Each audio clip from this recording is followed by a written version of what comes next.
Hey guys, sorry it's been so long since my last video. I'm going to try to do better being on time, but anyway, let's just dive right in.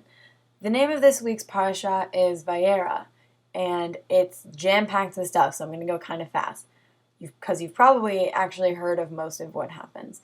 First thing, Abraham and Sarah get visitors in the desert. Abraham's really nice to them. Turns out they're angels of God. What's up? And they promise Abraham and Sarah that Sarah will conceive in a year. Second thing, Abraham pleads with God to spare the city of Sodom, which is a big, wicked city, terrible, terrible people, and God is just going to destroy it, no questions asked. Abraham says, well, what if there are 100 righteous people? What if there are 50, 45, 40, 30, 20, 10? God says, okay, I won't destroy it if there are 10 people righteous in the city. Lot's family, though, Lot is a man in the city, is righteous, and God says, okay, you guys can leave, you're fine, but don't look back on the city as it's being destroyed. Lot's wife looks back, she turns into a pillar of salt. Lot and his two daughters are now living in a cave, scared, blankless, and the daughters think that they're the last people in the world, so to save the human race, they both sleep with their father on separate nights, and they conceive. Then there's a confusing incident with Abraham and him moving his family. Then the next thing is God remembers his promise to Sarah, and she and Abraham have a son, and his name is Isaac, which means will laugh, because when Sarah was told she conceived, if you remember, she laughed. Hagar and Ishmael are banished from Abraham's home. Hagar and Ishmael are their meaning Abraham and Sarah's maidservant and her son was with Abraham, because when Abraham and Sarah didn't think Sarah would conceive, Sarah told Abraham to sleep with Hagar. So Hagar has Ishmael, but now Sarah's jealous as her own son, doesn't want the competition with the attention, so she banishes them, and they're sitting in the forest, and they're about to die, and Hagar, covers her eyes, and God says, no, look, there's a well, so they survive, and legend has it that Ishmael is the father of the Arab peoples. And then finally, last and probably most controversial event of the portion is when God tests Abraham's devotion by commanding him to sacrifice Isaac on Mount Moriah. Abraham picks up the knife, he's about to get him. The angel says, stop. Nope, we know you believe in God. You're fine. Go use that ram. So he sacrificed the lamb. It's all well and good.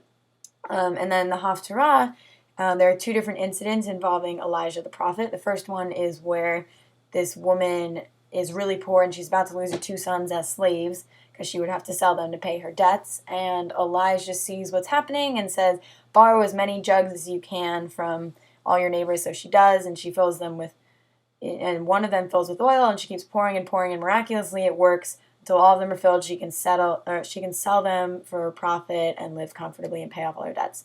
And then the second thing in the Haftarah is actually what I want to spend another minute on. It ties into the parasha.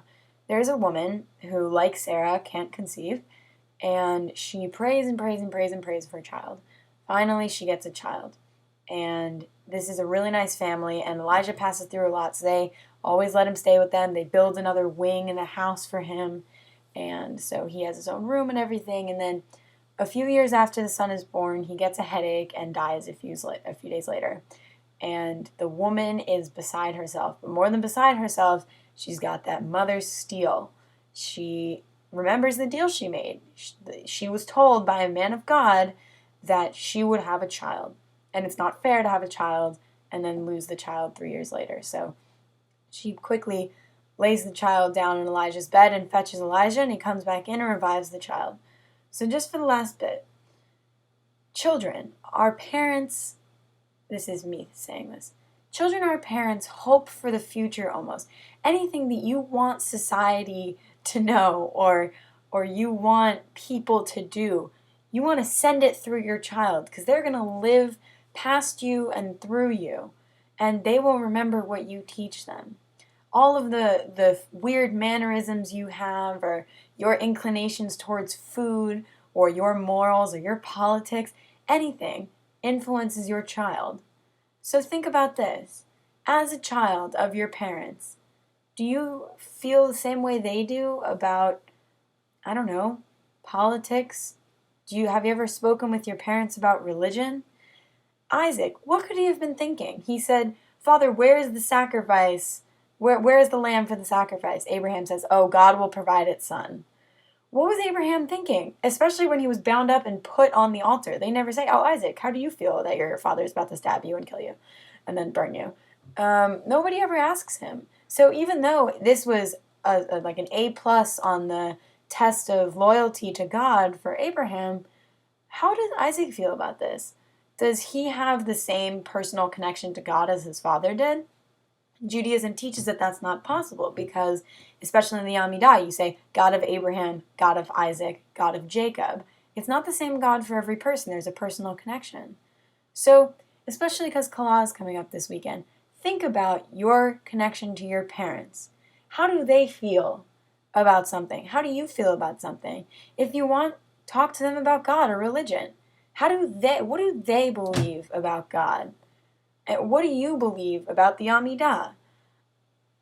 Have that conversation with your parents. This is not supposed to be a drug PSA, but really, figure out what you believe about something. You'd be surprised in how it makes you feel.